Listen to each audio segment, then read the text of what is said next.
ஓம் ஹ்ரீம் பைரவி க்லாம் ஹ்ரீம் ஸ்வாஹா. உண்மையான ஜோதிடர் யாரு? கண்டுபிடிக்கிறது எப்படி?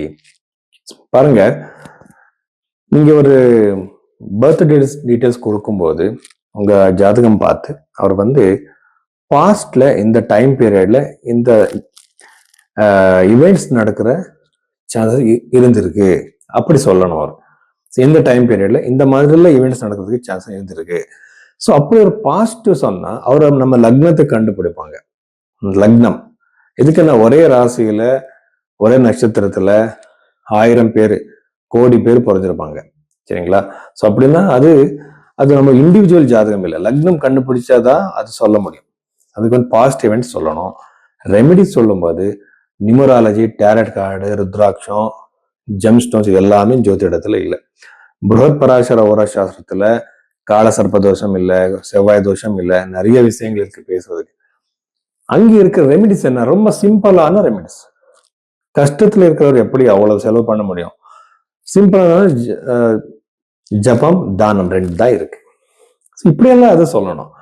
இந்த மாதிரி ஜோதிடம் சொல்றவர்கிட்ட நீங்க போங்க, உங்க ஜாதகம் காட்டுங்க, அவர் சொல்வாங்க. எதுக்குன்னு உங்க பாஸ்ட் சொல்றவர் ஃபியூச்சர் கூட அவர் சொல்லுவாங்க. நிறைய பேர் கேட்பாங்க, சார் நீங்க எப்படி ஜாதகம் பார்ப்பீங்க? நான் ஃபர்ஸ்ட் இந்த தசா பீரியட்ல நான் சேஞ்சஸ் பண்ணிக்கிறேன், ஜெமினி சிஸ்டம் அப்ளை பண்றேன், பிரஷ்ன சாஸ்திரம் பார்க்கிறேன். யாருக்கு ஜாதகம் இல்லையோ அவரோட கை ரேகை நான் பார்க்கிறேன். கை ரேகையில் இருக்கிற லைன்ஸ் வச்சு பிரஷ்ன கோண்ல பார்த்து ஒரு டெக்னிக்கல், அது நஷ்ட ஜாதகம்னு சொல்லிட்டு ஒரு மெத்தட் இருக்கு, அதை பார்த்து நான் அப்ளை பண்ணிட்டு அஸ்ட்ராலஜி சொல்றேன். இவ்வளவு விஷயங்கள் எல்லாமே ஜோதிடத்துல நிறைய பேர் சார் அவர் சனி பத்தி, குரு கிரகம் பத்தி 1 hour 2 hours பேசுறாங்க, என்னென்னமோ பேசுறாங்க ஜோதிடம் பத்தி. ஆனா நமக்கு அது எல்லாமே வேணாம். நமக்கு பாஸ்ட் ப்ரெடிக்ஷன் சொல்லிதான் ஆகணும். நான் எப்படின்னா, ஒரு தடவை அவரோட ஜாதகம் பார்த்து எனக்கு பாஸ்ட்ல நடக்கிற சில ஈவெண்ட்ஸ் சொல்ல முடியலன்னா நான் அவருக்கு கன்சல்டேஷன் கொடுக்க மாட்டேன். ஸோ இது என்னோட ஒரு ப்ரொஃபஷனல் எத்திக்ஸ். எதுக்குன்னா, இந்த பர்த் டைம் சரியா இல்லைன்னா ப்ரெடிக்ஷன் கொடுக்க முடியாது. இது மனசுல வச்சுக்கோங்க. உங்களுக்கு இந்த ஜோதிடத்துல இந்த மாதிரி ஜாதகம் பார்க்கணும்னா நீங்க பைரவி ஆஸ்ட்ரோல நீங்க கன்சல்டேஷன் புக் பண்ணலாம். கடக ராசி ஏப்ரல் 2026 இந்த கடக ராசியில பிறந்தவருக்கு என்னென்ன பாசிட்டிவ் நெகட்டிவ் இருக்கு நம்ம பார்க்கலாம். ஃபர்ஸ்ட் அஷ்டம பாவத்துல இருக்கிற ராகு, செவ்வாய், புதன். புத கிரகத்துக்கு ஒரு ஸ்பெஷல் குவாலிட்டி இருக்கு. அது எப்படின்னா, எந்த கிரகத்தோட சேருதோ அந்த கிரகம் மாதிரி அது பிஹேவ் பண்ணும். அது பாப்ப கிரகமா, இது கூட பாப்ப கிரகம் ஆயிடும். யூஸ்வலா அந்த மாதிரி ஒரு கேரக்டரிஸ்டிக் அந்த புதன் கிரகத்துக்கு இருக்கு.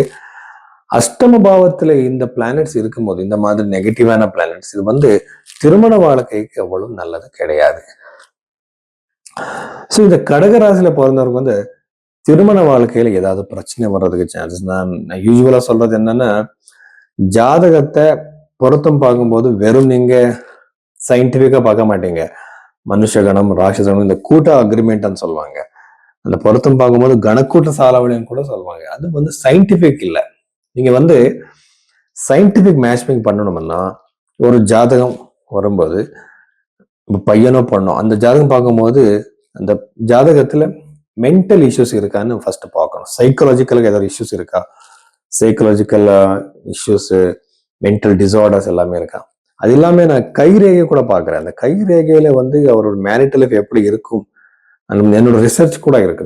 என்கிட்ட மோர் தென் ஒரு 5000 ஹேண்ட்ஸ் போட்டோஸ் இருக்கு.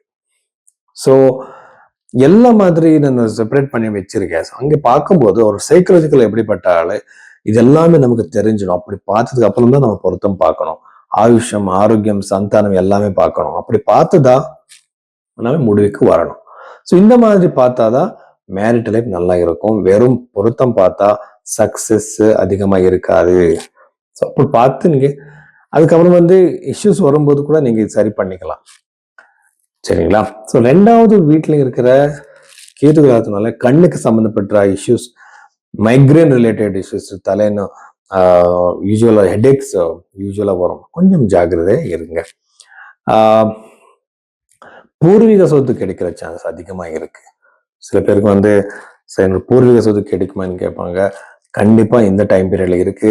ஜாப்ல நிறைய பாசிட்டிவ் சேஞ்சஸ், புதுசான ஜாப் கிடைக்கலாம், இடம் சேஞ்ச் ஆகலாம், பிளேஸ் சேஞ்ச் ஆகலாம், பொசிஷன் சேஞ்ச் ஆகலாம். இந்த மாதிரி உள்ள மாற்றங்கள் சேஞ்சஸ் இந்த கர்காடக ராசியில பிறந்தவருக்கு அதிகமா இருக்கு. சத்துருத்திர பாவம் நல்லாவே இருக்கு. அதனால ப்ராப்பர்ட்டி எஸ்பெஷலி அவர் ஏஜுக்கு சம்பந்தப்பட்ட ப்ரெடிக்ஷன் நம்ம கொடுக்கணும். இப்போ சத்துருத்த பாவம் நல்லா இருந்தா, சுக்கிரனோட திருஷ்டி இருந்தா எப்படி சொல்லணும், ஒரு ஸ்டூடெண்டா இருந்தா அவர் வீடு வாங்குவாரா? இல்ல. அவர் ஏஜுக்கு சரியான ஒரு மொபைல் போனோ இல்ல கேட்ஜெட்டோ பிசினஸ் பண்றவர் வீடோ ஒரு ப்ராப்பர்ட்டியோ இந்த மாதிரி எல்லாம் நாமே ப்ரெடிக்ஷன்ஸ் கொடுக்கணும். கால தேசம் ரெண்டுமே கன்சிடர் பண்ணணும்.